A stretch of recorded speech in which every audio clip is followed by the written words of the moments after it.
con Paco Ramírez.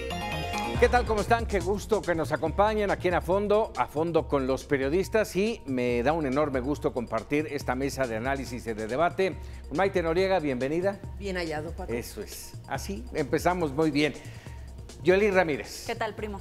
Prima, muchas gracias por estar. Mi querido Carlos Ramos Padilla. ¿Qué tal? Muy buenas noches. Señor presidente, bienvenido. Muchas gracias. Y Eduardo Campos. Eduardo. Gracias.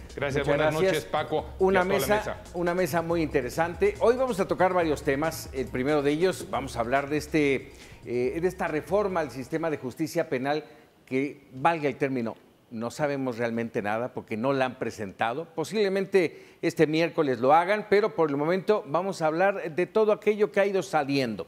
Y vamos a hablar también del Instituto Nacional del INSABI, Instituto del Bienestar, que pretende, y esa es la intención, que haya garantizada la seguridad social gratuita para todos los mexicanos. Y vamos a hablar también del tema de la seguridad, que es un tema de todos los días en este país. Así es de que vamos a darle a este tema de la reforma al sistema de justicia penal. Viene con 9 propuestas, al menos así se ha dejado entrever. Hay muchos temas que han ido desmenuzándose, entre ellos, por supuesto, el tema de la libertad de expresión, que ha generado ya mucha polémica. Y me gustaría conocer sus puntos de vista. ¿Cómo ven esta reforma? ¿Cómo viene, Maite? Mira, no sabemos cómo viene porque todo han sido filtraciones. A mí me preocupa muchísimo un hecho, y es que el bien más preciado, el bien jurídico más preciado que tenemos es el de la libertad. Y estas propuestas de modificación al sistema judicial lo que hacen es atentar contra todos aquellos mecanismos que permiten a los ciudadanos la defensa de sus libertades. Esto es una primera instancia. Y en segunda es el atentado abierto contra las libertades de los mexicanos. El sistema penal acusatorio era un sistema garantista, era un sistema en el que privaba la presunción de inocencia.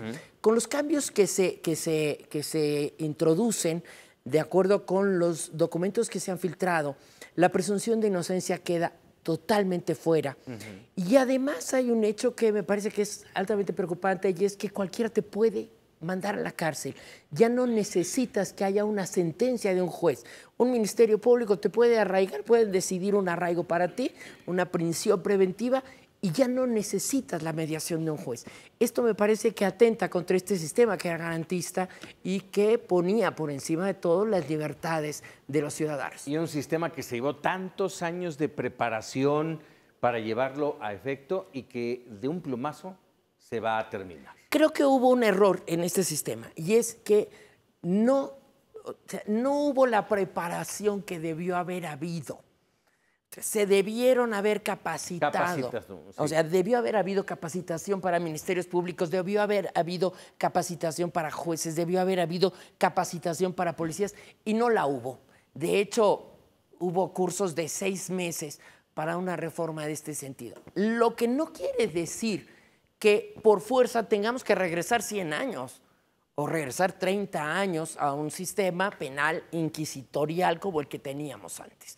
O sea, no se justifica que te conculquen las libertades que ya se habían ganado con este nuevo sistema de justicia penal acusatorio. Yoli, ¿compartes este punto de vista? En cierto punto, porque si bien es cierto no sabemos cómo viene la propuesta, se han adelantado algunos puntos violadores de derechos humanos como la figura del arraigo, la incorporación de la figura de presunción de culpabilidad, la intervención telefónica, las restricciones a la libertad de prensa y al acceso a la información. Si bien es cierto, coincido en ese punto con Magda, que puede ser retrocesos a los derechos humanos. Sin embargo, pues también hay que entender que nos enfrentamos a un 99% de impunidad de los casos. Entonces, a lo mejor deberíamos de retomar todo lo que ya sabemos que está mal hecho y dar pasos en el sentido efectivo de llevar una justicia pronta y expedita. Las claves están en poner los ojos sobre cuáles son las medidas para garantizar que haya acceso a la libertad de prensa, a la libertad y acceso a la información, y por otro lado que no se dé marcha atrás a las garantías ya ganadas con anticipación en esta reforma que se quiere implementar. Ahora, esto que estás mencionando, Yoli, y le pregunto a Carlos, la idea es dotar de mejores instrumentos en materia de seguridad. ¿Dotará con esta serie de comentarios que acaba de hacer Yoli? Fíjate que no lo sé, y me quedo con la misma interrogante de Maite. No la conocemos, no ha entrado al Senado. No sé si la vayan a aprobar por mayoría o entre a debate, no lo sé. Pero sí me deja un tufo de restricciones, de censuras y de limitaciones que me preocupan. Mira, vamos al segundo mes de este 2020 y no voy a hablar ni de delincuencia, ni de fuga de reos, ni de bloqueos, ni de rifas, ni de asambleas callejeras. No voy a hablar de eso. Pero los rubros que voy a mencionar ahorita, todos tienen que ver con la ley. Todos tienen que ver con nosotros. Y no están resueltos. Y aún sin resolver, están tratando de imponer este tipo de reformas. El conflicto en la Universidad Nacional Autónoma de México, para que veamos el grado de descomposición al que estamos. El conflicto en la UNAM, el asunto de las pensiones, el asunto de migración, el ataque al Instituto Nacional Electoral, el desabasto de medicamentos, la ausencia de México en foros internacionales, la CNDH, la libertad de expresión, la pugna Gertz Manero, Santiago Nieto, la extinción de dominio y la amnistía y la impunidad. Todos estos rubros, ninguno ha tenido solución alguna. Hoy en la mañana hubo una gravísima violación a la Universidad Nacional Autónoma de México y yo no he visto un solo mensaje de la autoridad, del gobierno de este país, ya no solo en solidaridad a la máxima casa de estudios, Paco, sino a dar una orden inmediata para frenar este tipo de agresiones. En la mañana y en la tarde. En la mañana y en la tarde. Bueno, hace unas cuantas horas estaba ya tomada rectoría otra vez, estaba cerrada la Facultad de Arquitectura. Pero lejos de la solidaridad que requiere la UNAM por parte de un gobierno, no solamente de la comunidad universitaria y del pueblo, sino de un gobierno, se necesita ya una ley, se necesita ya una orden para evitar este tipo de agresiones. Si el gobierno federal y el gobierno de la Ciudad de México en su área de inteligencia no tiene identificadas a estas mujeres que hoy en la mañana, encapuchadas, cobardes, agredieron a funcionarios e instalaciones, son las mismas que han estado atentando contra los monumentos nacionales en Reforma, hombre. Si no las detienen, ¿para qué presentan? Más allá de la exigencia. Oye, es un delito. Claudia Sheinbaum te dice, no vamos a criminalizar. Está bien que no criminalice, pero que aplique la ley. Para eso protestaron, para aplicar la ley y las normas que la Constitución dicta. Es que a mí se me hace, perdón que te interrumpa, Tocayo, a mí se me hace hasta ocioso estar hablando de un tema en el cual no sabemos cuál es la columna vertebral.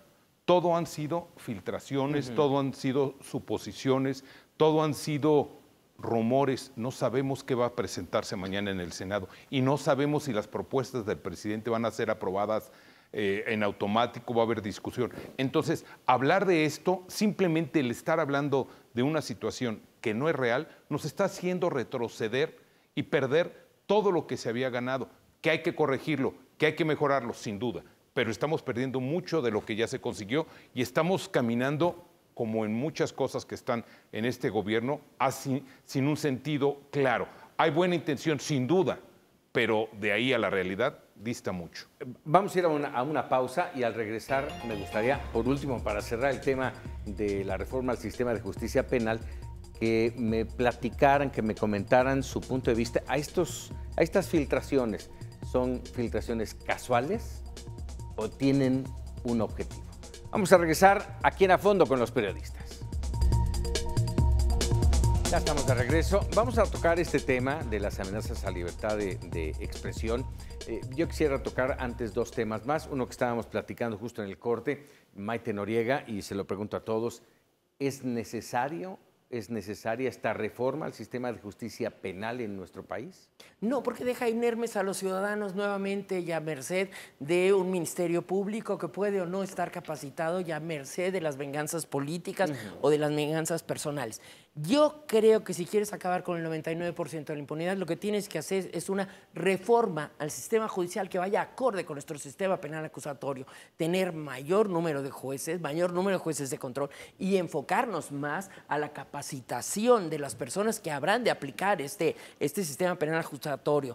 Si no tienes una reforma al sistema judicial, no vas a combatir la inseguridad, como no se ha hecho. Está demostrado que la presencia de la Guardia Nacional ha servido para absolutamente nada, y tampoco vas a combatir la impunidad.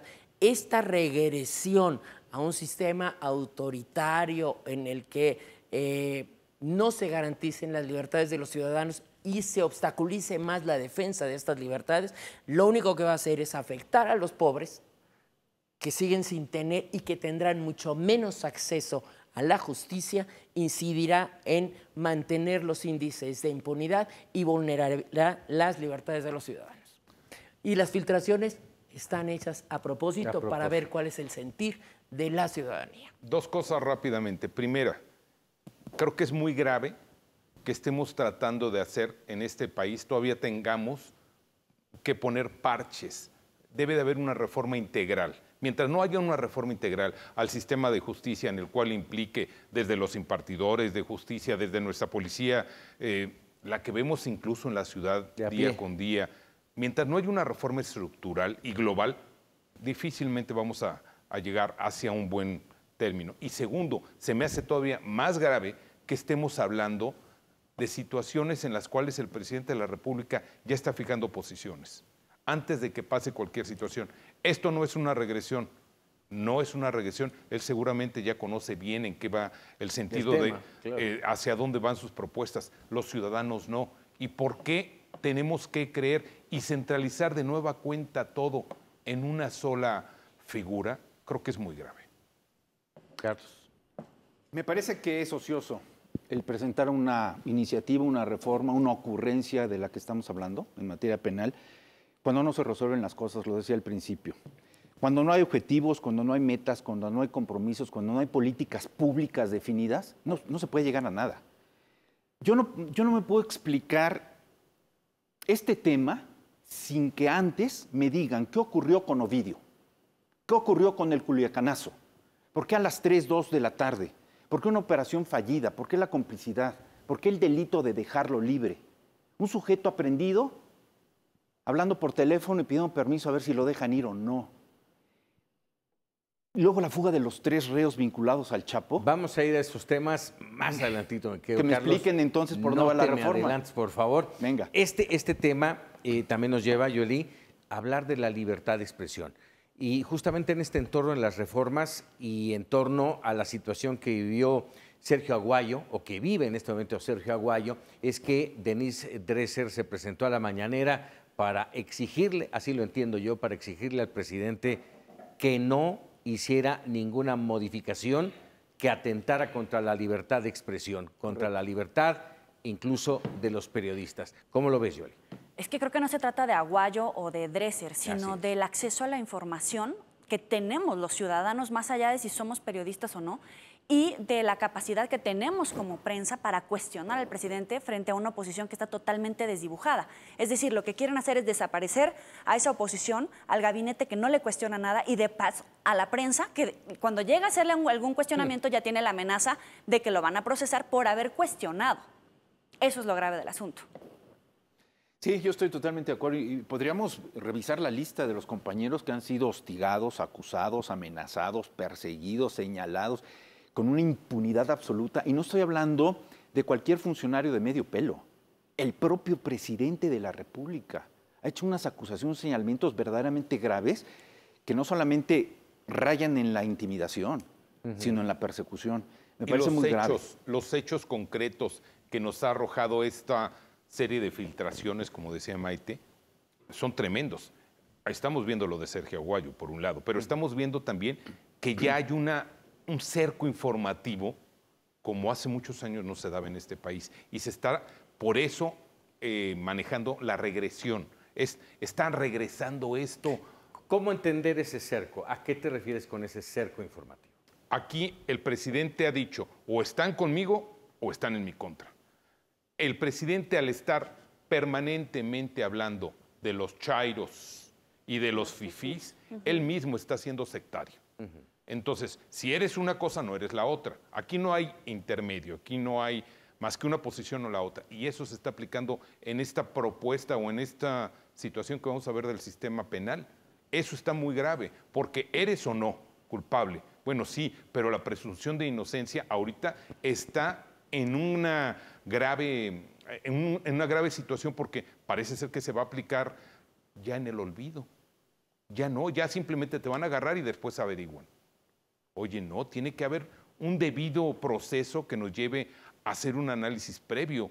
Los jueces no pueden dictar ninguna sentencia sin conocer cómo está la situación, cómo está el caso, y tienen que escuchar para eso las dos partes. Si antes no había elementos, generalmente no había elementos para consignar, ahora menos. Ahora es autoritarismo.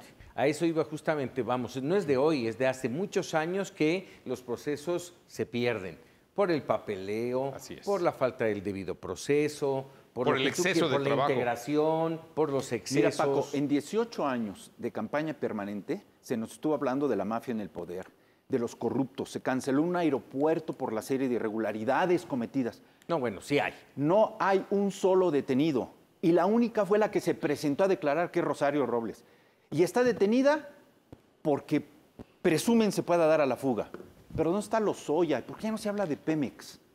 ¿Dónde están los demás? ¿Dónde está el presidente Peña, que tanto fue acusado? Y todo su gabinete. ¿Dónde está Videgaray? ¿Dónde están los de la mafia blanca? ¿Dónde están los empresarios? No hay un solo detenido porque no tienen una sola prueba ni un solo elemento. Y estamos a más de un año, de que llegó el presidente de la República. Pero las intervenciones telefónicas también pueden resultar contraproducentes, ¿no?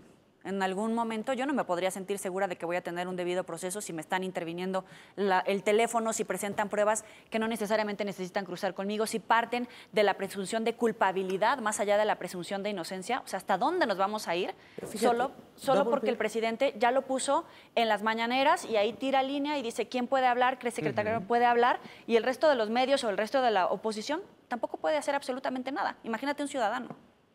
Yo creo que el peor censor que hay en este país es el presidente desde las mañaneras. En el momento que descalifica a todos aquellos que pudieran, ya no digo cuestionarlo, preguntarle algo que él considere fuera del lugar, lo descalifica, y esto constituye la mayor manifestación de censura presidencial. Te llama mentiroso. Claro, y además a esto le sumas la corte de seguidores que te van a descalificar, que te van a acosar, que te van a presionar para que dejes de hablar de las verdades que tú ves y que son tan legítimas como pueden ser las que ellos defienden.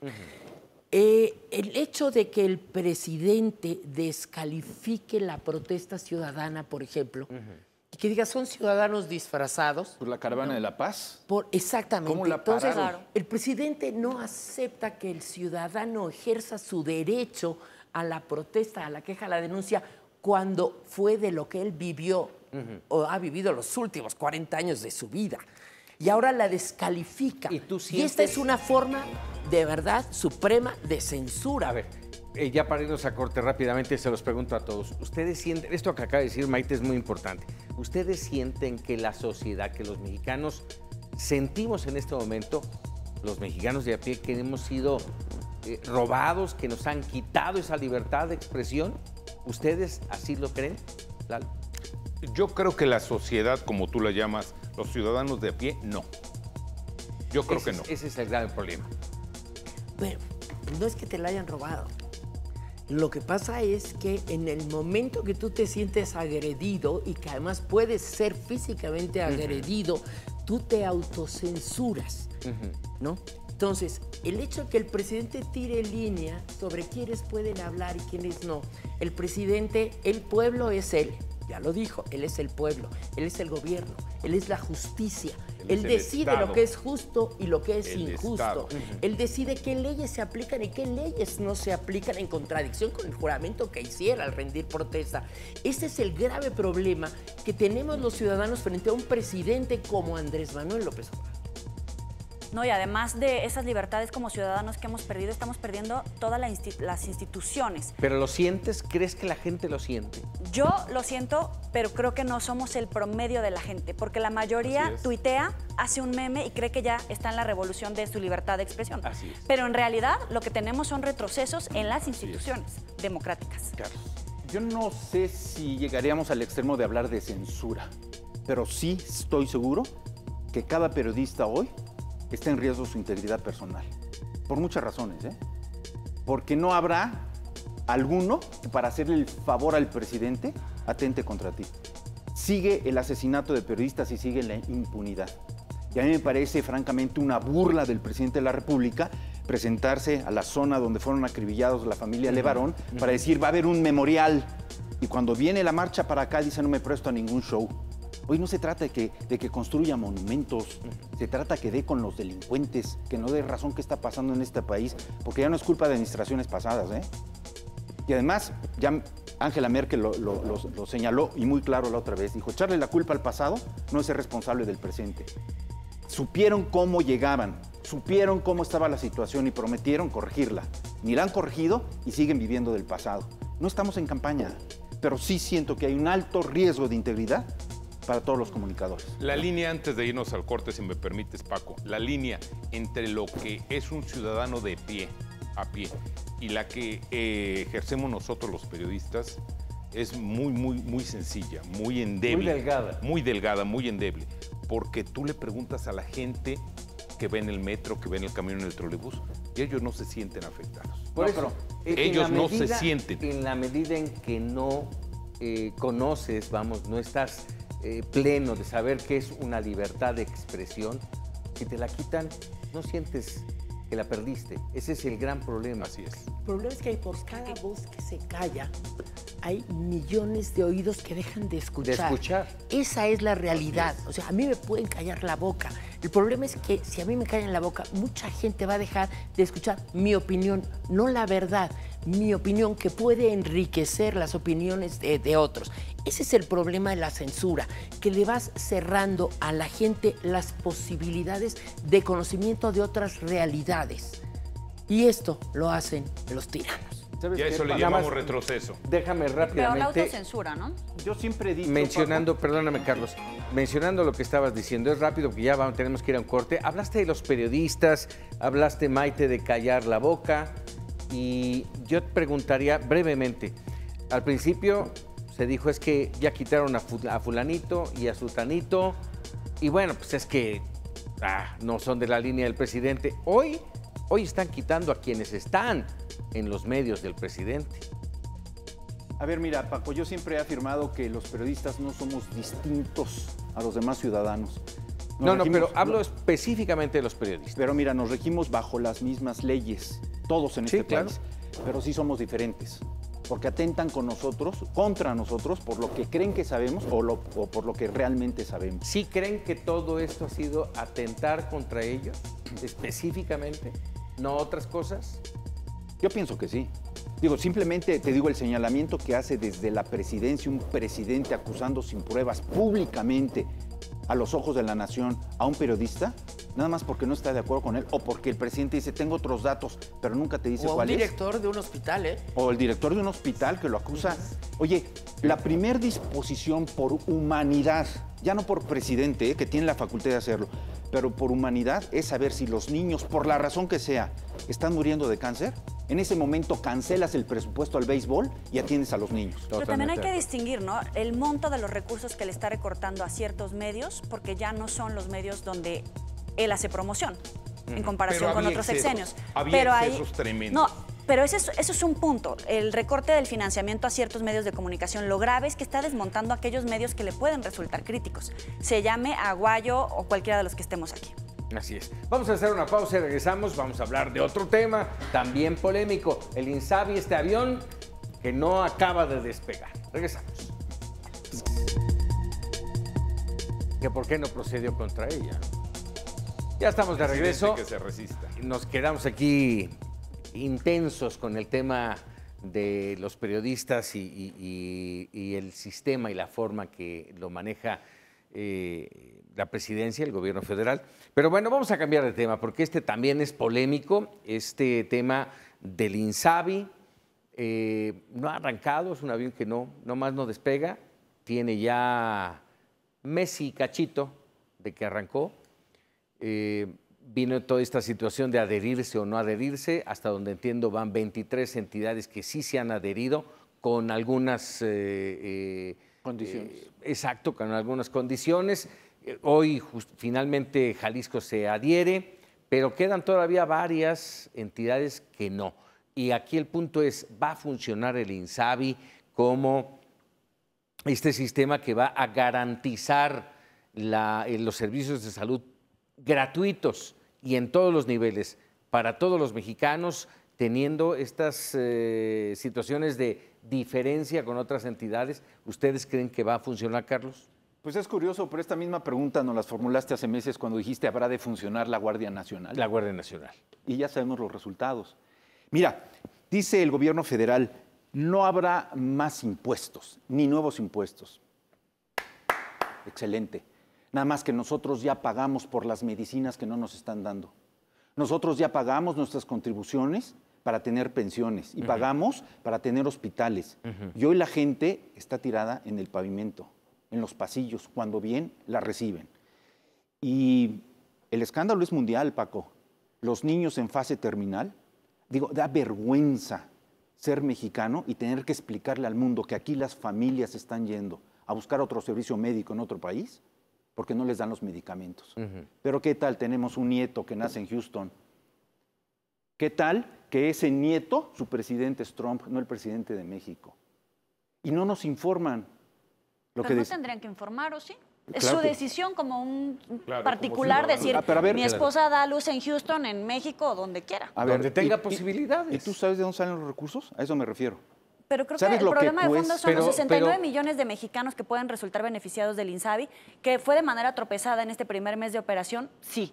Que les hace falta mucho por instrumentar porque son 6 meses de transición, sí, más el año completo para la transición completa. Eso es cierto, que hay muchos tropiezos, es cierto, pero de fondo, 69 millones de mexicanos, a ver, suena bien, ¿no? Yo estoy hablando del mensaje que estás dando y de la falta de información que tú reclamabas hace unos momentos. Es decir, un presidente que para una afectación cardíaca se atiende en uno de los hospitales más caros de la Ciudad de México. Su hijo fracturado en otro hospital privado de los más caros de la Ciudad de México. Su nieto nace en Houston. ¿De dónde salen los recursos? No sé, a mí no me han informado. Pero para lo que gana el presidente, para lo que dice que gana el presidente y para lo que dice su hijo, José Ramón, que no tiene ni para dónde ir, ni para allá, ni para acá, ni es empresario, ni tal. ¿De dónde salen los recursos? Bueno, ahí tendría que informar José Ramón, no el presidente. Bueno, debe de informarlo José, ¿y ya lo informó? No, por eso. Pero bueno, eso no es bronca ni tuya, ni mía. O sea, es un problema aparte. Va a ser bronca mía en cuanto yo me entere que es con dinero público. Cuando te enteres, entraremos todos. Pero mientras no podemos juzgarlo, creo yo. ¿Con qué se atendió Chucho, el hijo menor, en un hospital sobre una fractura en un hospital privado? ¿Con qué tú sabes? Yo tampoco. ¿Quién le pagó la cirugía o la operación o la intervención que le hicieron cardíaca al presidente? Vamos un poco más allá, Carlos. Estamos hablando del tema del INSABI. Bueno, es que yo estoy hablando del mensaje que le dejas a la población. Mario Delgado, haciéndose un chequeo de 16,000 pesos en el ABC, ¿qué mensaje le dejas al padre que le está tocando las puertas en Palacio Nacional al presidente? Decirle, aquí está mi niño, se está muriendo y si no voy a bloquear el aeropuerto. Paco, hay ¿qué mensaje le dejas? Concretos en esta fallida implementación del INSABI, hechos concretos. Como nunca hemos visto hoy la falta de medicamentos. Había antes, sin duda que había, pero como ahora, no. Y las autoridades ya lo reconocieron en diversos documentos que lo que ha fallado fue una mala decisión para comprar y ordenar los medicamentos cuando se tenía que hacer. El buen rostro. Así es, cuando era la oficial mayor de Hacienda. Bueno, entonces, ¿qué es lo que ha pasado? Ahí es una responsabilidad de este gobierno.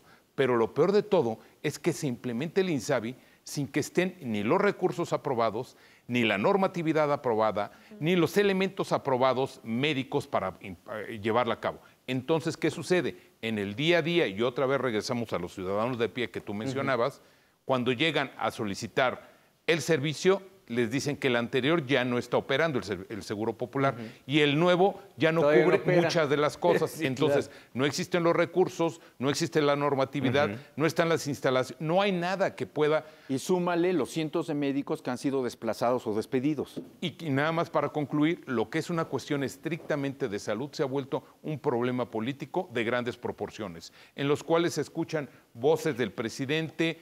No hemos escuchado la voz realmente del secretario de Salud, aquí no ha aparecido, ha sido su subsecretario. No hemos escuchado la voz más que del presidente y de los ciudadanos donde se están quejando.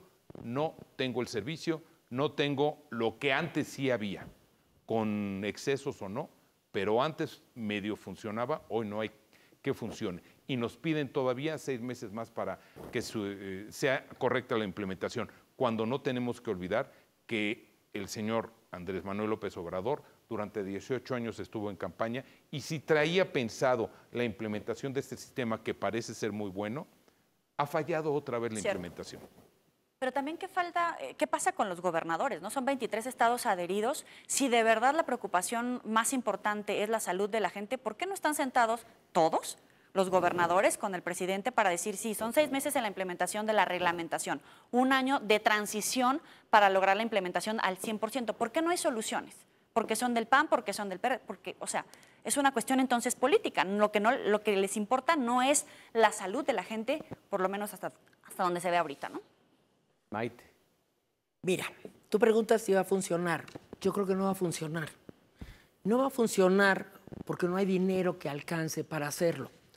Porque si algo tenía el Seguro Popular es que tenía un catálogo de enfermedades que se atendían. Básicas. De una determinada manera. Había incluso un fondo para enfermedades catastróficas. Catastróficas. Eso no existe porque el INSABI no tiene reglas de operación, porque no tiene catálogo de enfermedades, porque no tiene catálogo de medicamentos, porque si tú lees el Programa Sectorial de Salud 2019-2024, está plagado de descalificativos sin un diagnóstico certero. Todo es, suponemos que es mentira, como siempre ha habido corrupción en los sistemas de salud y bla. Entonces, todo eso son supuestos no comprobados. ¿Cuál es el objetivo central del INSABI? Es que Andrés Manuel López Obrador se vuelva el gran dador. Va a centralizar todos los servicios de salud de tal suerte que la gente diga, a mí me curó Andrés Manuel. Es la centralización. ¿De qué va a cumplir? No, porque no le hace falta cumplir. Como dijo Jade Kolpolevsky, no tenemos que sacar a los pobres de ser pobres porque si no se les olvida de dónde vienen. El objetivo de ellos no es ayudar a los pobres, no es sacar, es hacerle creer a la gente que la van a sacar adelante. Entonces, la realidad es esa, es federalizar de manera progresiva el sistema de salud y ahorita las zanahorias son los 40,000 millones de pesos que les van a dar para repartir a los gobernadores. Es eso, pero es una negociación política. ¿Qué está jugando el PRI? El PRI fue el primero, los gobernadores priistas fueron los primeros que se adhirieron. Ni siquiera el presupuesto de egresos de la Federación 2020 no hay recursos asignados para el INSABI. Claro que no. Entonces, cuando no hay recursos asignados para un programa que ya está en marcha, entonces, ¿de dónde sacas los recursos? Y los problemas entonces se repiten uno tras otro. Aquí tiene que haber primero el recurso, el diseño del programa, el recurso y la implementación. Aquí fue primero el programa y después vemos qué. No, primero la implementación, luego vemos cómo armamos luego el programa y luego vemos de dónde sacamos el dinero. ¿Y dónde está? Entonces te dicen que vamos a tener un sistema de salud igual al de los Países Bajos, ¿no? Cuando el modelo es el cubano, el de Corea del Norte y el de Venezuela. Este es el sistema de Venezuela. ¿Cómo hacerle entender a nuestro auditorio principalmente esto? ¿Sí? Y que no crean que hay una insistencia de los periodistas de atacar toda aquella acción que hace el gobierno de Andrés Manuel López Obrador. ¿Cómo explicarles y que crean lo que se está marcando con reglas Yo le puedo claras? decir, si a usted le van a dar una beca para sus hijos, le van a dar 6,000 pesos o 5,000 o lo que sea para la guardería. Nada más que si su hijo le pasa algo en esa guardería, no lo van a poder atender, ni le van a pagar un tratamiento que vale 60,000 pesos. El problema de las dádivas es ese, la gente tiene el dinero seguro, claro, pero no tiene los servicios que le garantizan el bienestar. El dinero no garantiza el bienestar. Lo que garantiza el bienestar en sociedades vastas son los servicios, que son los que igualan a la gente. Si queremos acabar con la desigualdad de este país, lo que tenemos que hacer es que toda la gente tenga servicios médicos equiparables a los del Ángeles o a los del Mosel. El problema es que si no les das esos servicios, ni a los ricos ni a los pobres, ¿no? Pues, la verdad, la gente se ahondan las desigualdades. ¿Qué pasa? Que un sistema de salud como este empobrece a la gente. Un sistema penal inquisitorial como que nos propone empobrece a las familias. Cuando tú encarcelas a una persona, empobreces a una familia. ¿Por qué? Porque esa familia tiene que pagar el pase de lista, tiene que pagar la medicina, tiene que pagar la seguridad del reo. Vaya, si te das cuenta, todo lo que están haciendo, todas las medidas que están adoptando, lo que hacen es empobrecer a la gente. Y este sistema de salud en el que no hay garantía de medicinas, en el que no te atiende, ya está dicho, no van a atender enfermedades catastróficas y no van a atender enfermedades de alta especialidad. O sea, los institutos, aunque se adhieran, no te garantizan a ti la atención en los institutos. Y no sabemos, agregarlo nada más esto que me decías de las medicinas, no sabemos todavía de dónde van a venir esas medicinas. Porque no hay registro sanitario, o sea, las puedes importar, porque hay un memorándum de la señora Buenrostro, de la Secretaría de Hacienda diciendo que hasta marzo van a poder empezar a distribuir las medicinas. En este momento, los médicos y los representantes de las farmacéuticas. No, los representantes de las entidades de salud van a poder comprar los medicamentos que les haga falta de aquí a abril. Pero los pueden importar de donde quieran y los están importando de lugares sin registro sanitario, sin que pase por la COFEPRIS. Por lo menos. No hay registro. Sí, yo estoy de acuerdo con... Por lo menos no hay registro sanitario de México. Por eso, en China sí hay en los productos. Cuando se fabrica un producto, sí cumple unas normas allá que son diferentes a las de nosotros. Pero aquí nada más, yo con un pequeño dato. Tú preguntabas cómo hacerle entender. ¿Cómo hacerle entender a la gente? Con los hechos reales que están pasando. Ese es el punto. Cuando tú vas a un hospital y no hay servicio, ahí está la respuesta. Cuando tú vas a un hospital y pides medicamentos y no hay, ahí está la respuesta. Cuando tú vas a un hospital y no hay el personal suficiente, ahí está la respuesta. Ahí están las respuestas, en los hechos reales. Sí, totalmente de acuerdo con todos en esta situación puntual respecto a que hace falta la reglamentación para poderles garantizar el servicio. Pero más allá de eso, ¿qué hay del tema del combate a la corrupción? Porque casi todo el mundo hablaba de la corrupción que permeaba en el Seguro Popular. Así es. Miles de millones de pesos que se gastaban, pero no se ejercían en los servicios de salud y medicamentos. También es cierto que si la queja más importante que tenemos los mexicanos es el combate a la corrupción, deberíamos de ser congruentes. Bueno, déjame abonar en lo que tú estás diciendo. Hasta antes de que apareciera el INSABI, todos hablábamos mal del Seguro Popular. ¿Y dónde están esos recursos? Bueno, pregunto, ¿dónde están los responsables de la corrupción? ¿No? Porque primero hay que atacar ahí y después... Mira, tu pregunta es muy interesante. Las compras sin licitación te garantizan el combate a la corrupción? ¿O es por decreto? El presidente dijo, ya combatimos la corrupción. Yo quiero ver cuando se puedan analizar estas compras que se han hecho sin licitación, que es el 70% de las compras del gobierno federal. 9 de cada 10. A ver si existe esta honestidad de la que hablan para las compras. Vamos a hacer una pausa y regresamos con otro tema interesante aquí en A Fondo con los periodistas. Bueno, ya estamos de regreso aquí en la parte final de A Fondo.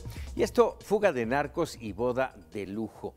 Me lleva principalmente a tocar el tema de la seguridad. ¿Qué ha pasado con la seguridad, con la lucha contra el narco? Que hay que hacer mención, el presidente en su momento dijo que no iba a perseguir a los narcos.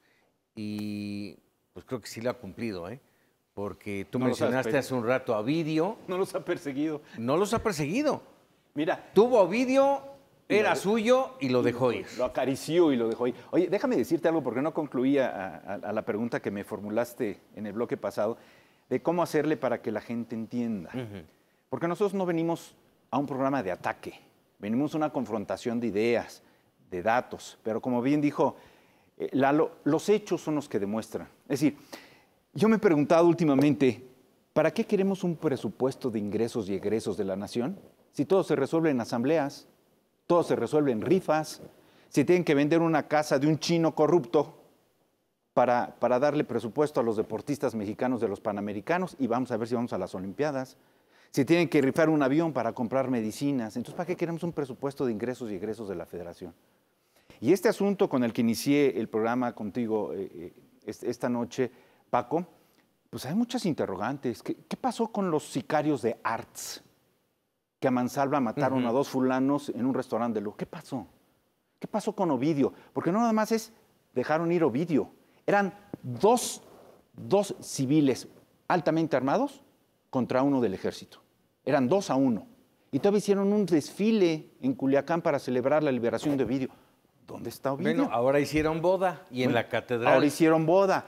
Y los reos que se fugaron de la Ciudad de México, oye, reos en proceso de extradición, pero conocen perfectamente cómo ir. 5 aduanas se saltaron, rompieron una verja, usaron una escalera, llegaron al estacionamiento, subieron, les abrieron el portón, se fueron. Ah, pero no hay complicidad, ¿eh? Fallaron los protocolos. Vaya burla. No, bueno, ¿quién dijo que no hay complicidad? Ahí sí... ¿Ha caído alguien? No, ¿Han detenido a alguien? Pero por lo menos sí han aceptado que hay personal, funcionarios implicados en la fuga. ¿Dónde están? ¿Quiénes son? ¿Cuál es la sanción? Están detenidos varios de los custodios. 11 elementos. 11 elementos, ya renunció el director y el subdirector también está en esas. Pero mira, más allá también de esta situación, otra vez, y pues parece ser que es de mi parte, por lo menos hoy lo que quiero yo aportar, es que tenemos que remitirnos a los hechos. Y es una asignatura pendiente en este país, la seguridad. Mira, ahí está la fuga. Ahí está, es una asignatura pendiente. No es posible que nos digan, porque ahí están los discursos previos de la toma de posesión, que a partir del primer día de que el señor presidente tomaba posesión se acababa la cuestión. Los números son, el 2019 ha sido el año más violento en este país. En toda la historia desde que hay medición. Y tú bien mencionabas el tema de la Guardia Nacional en todo este entorno, ¿no? No ha inhibido para nada la comisión de delitos. Para nada. Para nada. No se siente su presencia. Pero no hay labores tampoco de inteligencia, ¿no? Porque el día de la boda acordonaron la zona. ¿Qué pasa con las labores de inteligencia, de trabajo coordinado de todos los niveles de seguridad? ¿De verdad nadie sabía que se estaba casando alguien importante porque se mandaron a acordonar? Julián, sí aquí no hace falta inteligencia. Okay, aquí ya sabían que era la hermana de Ovidio la que se casaba. O sea, aquí no hacía falta inteligencia. Aquí lo que te das cuenta es de la abierta colusión de las autoridades de todos los niveles de gobierno y de la Iglesia Católica Mexicana con los narcotraficantes. Es que no se le niega a nadie, y yo lo comentábamos ayer en Para Opinar.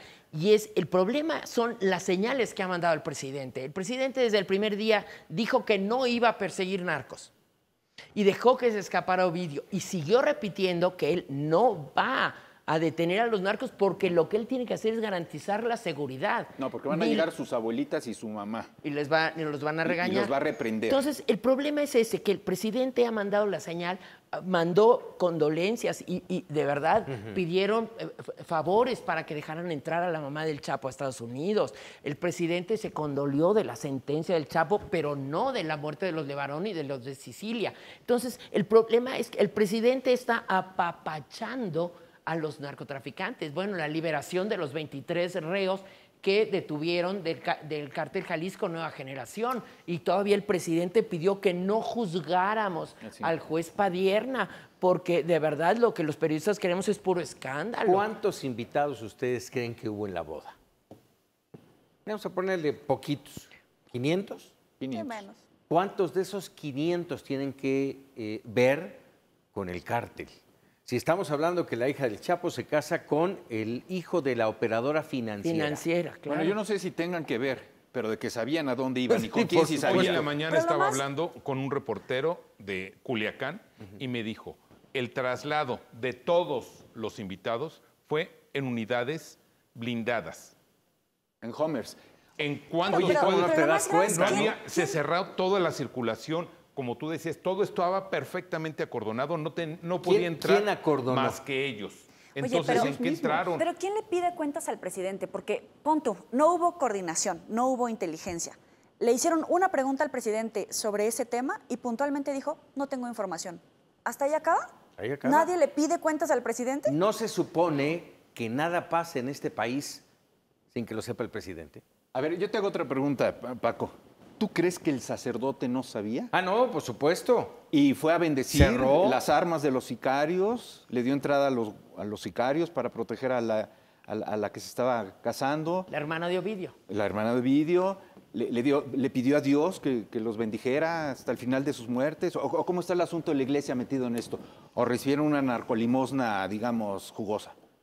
Porque nadie se pregunta eso, ¿eh? No, Pero bueno, además, es por obvias razones. antes se disimulaba, ¿no? Se iban a fincas reservadas y todo era secreto. Claro. Aquí fue con todo alarde, o sea, Un cerrar reto, fue la un desafío. Catedral de Culiacán, cerrar todos los accesos a la Catedral de Culiacán.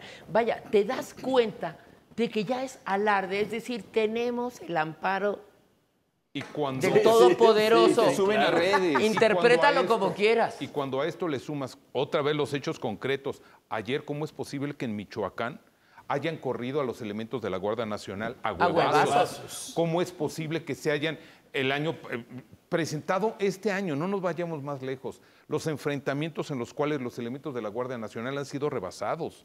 ¿Cómo es posible que se den la fuga de reos? Acorralados. ¿Cómo es posible que el año pasado haya sido el desarme de los elementos del ejército? ¿Cómo es posible que los elementos de seguridad en un penal de la Ciudad de México permitan la fuga de estos reos? ¿Cómo es posible Del cártel del Chapo. la matanza de ¿Era ayer? del cártel del Chapo? Pues, casual. curioso. ayer 9 personas muertas, otra vez en Michoacán. Vamos, ¿dónde pasa todo esto? ¿Qué es lo que está sucediendo? Y sobre todo la pregunta es, ¿la autonomía que nos ha dicho el presidente que tiene la Fiscalía es correcta, es buena, es extraordinaria en papel? Pero él La prefiere a realidad- Santiago Nieto. La realidad es otra. Bueno, además ese pleito, Ese Ese pleito pleito. entre Gertz Manero y Santiago Nieto. Y el Oye, presidente pero- defendió a Santiago Nieto, ¿eh? Ah, sí, claro. Y dijo, él me rinde cuentas a mí. Oye, Y yo pero los pongo en orden a lo los dos. decíamos, hace 5 horas estaban intentando incendiar por tercera ocasión Rectoría. Y las Oye, autoridades no saben Es quiénes una están zona detrás de esto. federal. Es como si estuviéramos hablando del aeropuerto. La UNAM es una zona federal, pero además para llegar a la UNAM transitan por vías públicas de la Ciudad de México y salen de la bombilla y nadie los detiene. ¿Y saben quiénes son, hombre? ¿Saben quiénes están metidos ahí en el Justo Sierra? Hay letreros que dicen esto pertenece a las FARC. Por favor. Bueno, pues ya llegamos al final de este A Fondo con los periodistas y bueno, por supuesto, agradeciéndole, mi querido Carlos. Gracias. Yoli, muchas gracias, prima. gusto. Maite, Paco, muchas gracias. eres a ti. Me quedo Lalo Campos. Buenas Muchas gracias, noches, Paco. pero sobre Buenas noches todo, a todos. sí, muchas gracias. Sobre todo a usted que nos da la oportunidad de dejarle estos comentarios y usted se queda con la mejor opinión. Pásela muy bien. Muy buenas noches.